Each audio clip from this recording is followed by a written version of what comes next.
رسول کریم صلی اللہ علیہ وآلہ وسلم نے ارشاد فرمایا، میں تمہیں ایسی عبادت نہ بتاؤں کہ جس کو کرنا بہت ہی آسان ہے اور بدن پر وہ بوجھل نہیں ہے، بدن پر وہ ہلکی ہے۔ عبادتوں میں مشقت تو اٹھانا پڑتی ہے۔ آپ نماز پڑھنا چاہیں گے تو آپ کو وضو کرنا پڑے گا ٹھنڈے پانی سے، چل کے مسجد جانا پڑے گا، رکوع و سجود ہوں گے۔ روزہ رکھنا ہے تو آپ کو دن بھر کی بھوک کاٹنی پڑے گی، زکوٰۃ دینی ہے، صدقہ کرنا ہے، خون پسینے کی کمائی سے پیسے جدا کرنے پڑیں گے، حج کرنا ہے تو بہت زیادہ مشقت اٹھانی پڑے گی۔ جتنے بھی اعمال ہیں خیر کے، اچھائی کے، ان میں بہت زیادہ مشقت اٹھانا پڑتی ہے۔ یہ طالب علم یہاں پڑھ رہے ہیں، 8 سال کا چلہ کاٹ رہے ہیں، معلمین پڑھا رہے ہیں، صبح تہجد سے اٹھتے ہیں اور شام تک ایک وظیفے میں لگے ہیں، علماء ہیں کام کر رہے ہیں، بہت سارے لوگ، کتنے مشقت والے کام ہیں، تب اللہ کی رضا جا کے نصیب ہوتی ہے۔ لیکن میرے حضور نے فرمایا تمہیں ایک ایسا عمل نہ بتا دوں جس میں بدن بھی نہیں تھکتا اور ہے بھی بڑا آسان؟ اللہ اکبر! فرمایا وہ عمل کون سا ہے؟ الصمت و حسن الخلق، خاموشی اور اچھے اخلاق۔ زیادہ بولنے سے بہتر ہے خاموش رہو، خاموشی میں نجات بھی ہے، ثواب بھی ہے۔ زیادہ بولنے والا جھوٹ بھی بول لیتا ہے، زیادہ بولنے والا گالی گلوچ اور سب و شتم پر بھی اتر آتا ہے، زیادہ بولنے والا کسی کی پگڑی بھی اچھال دیتا ہے، زیادہ بولنے والا غیبت بھی کر لیتا ہے، زیادہ بولنے والا ایسا مزاح کر لیتا ہے جس سے کسی کو تکلیف پہنچے۔ زیادہ بولنے والے سے بہت ساری غلطیاں ہو جاتی ہیں، جو تھوڑا بولے اس سے غلطیاں کم ہوتی ہیں، چونکہ انسان کے زیادہ گناہ جو ہے وہ اس کی زبان کی وجہ سے ہوتے ہیں۔ ایک روایت میں آتا ہے جب صبح ہوتی ہے سارے اعضائے بدنیاں زبان کے آگے ہاتھ جوڑتے ہیں، بی بی تو چپ رہنا، چونکہ بولتی تو ہے اور مصیبت سارے اعضائے بدنیاں کو سہنا پڑتی ہے۔ تو یہ زبان جو ہے اس کی وجہ سے زیادہ گناہ ہوتے ہیں، یا زبان کی وجہ سے، یا انسان کی عصمت کا جوہر جب لٹتا ہے تو پھر اس کے پلے کچھ نہیں رہتا۔ اس لیے میرے حضور نے ارشاد فرمایا، جو تمہاری 2 ٹانگوں کے درمیان اور جو 2 جبڑوں کے درمیان زبان، ان دونوں کی مجھے تم ضمانت دے دو، میں محمد تمہیں جنت کی ضمانت دے دیتا ہوں۔ تو فرمایا کہ میں تمہیں ایسا عمل نہ بتا دوں کہ جو بہت ہی آسان ہے، اور وہ کیا ہے؟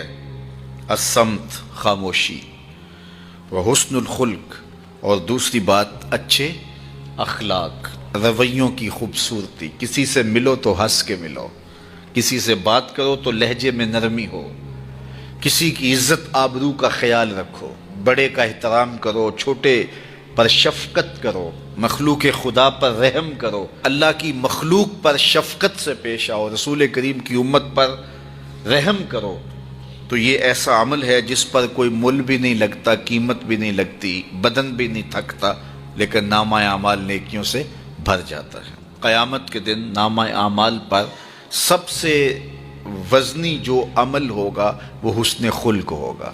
حضور نے فرمایا کہ بیہودگی اور فحش کلام کرنا، یہ سب کچھ جو ہے، تو فرمایا یہ اسلام میں سے نہیں ہے، اور بہترین اسلام وہ ہے جس میں خلق اچھے ہوں۔ حضور نے ارشاد فرمایا کہ جو حسن خلق ہے یہ گناہوں کو اس طرح مٹا دیتا ہے جس طرح جو مصفہ پانی ہوتا ہے، اچھا پانی ہوتا ہے، وہ بدن سے میل کچیل اتار دیتا ہے، اور جو برے اخلاق ہیں وہ عمل کو اس طرح فاسد اور ضائع کر دیتے ہیں جس طرح شہد کے اندر سرکہ ڈال دیا جائے تو شہد صحیح نہیں رہتا۔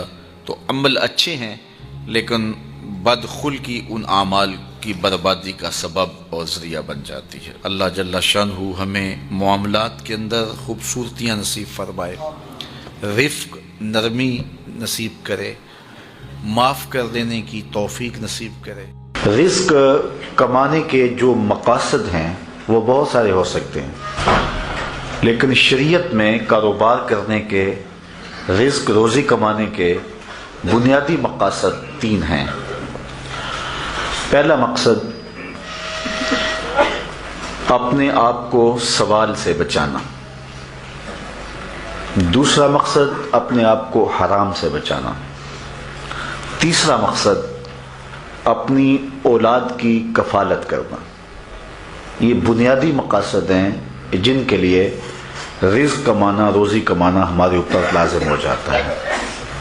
اور اگر آپ کاروبار کو وسعت دے رہے ہیں، ضرورت سے زیادہ کما رہے ہیں، تو اس کے لیے ایک چوتھی نیت آپ کو ساتھ کرنی ہوگی، اور وہ یہ کہ معاشرے کے کمزور لوگ، رشتہ داروں میں غریب لوگ، میرے ہمسائیگی کے اندر جو غریب لوگ ہیں، یتیما ہیں، مساکین ہیں، معاشرے کے وہ لوگ جو اپاہج ہیں، معذور ہیں، کمانے کی صلاحیت نہیں رکھتے، میں زیادہ مال کما کے ان کی کفالت بھی کر سکوں۔ ان چار مقاصد کو ذہن میں رکھ کر کے جو رزق کمایا جائے گا وہ دنیا نہیں ہوگی، عین دین ہوگا۔ لیکن اگر ان چار مقاصد کے علاوہ رزق کمانے کا کوئی پانچواں مقصد بھی شامل ہو گیا تو وہ ان چار مقاصد کو بھی دنیا بنا دے گا۔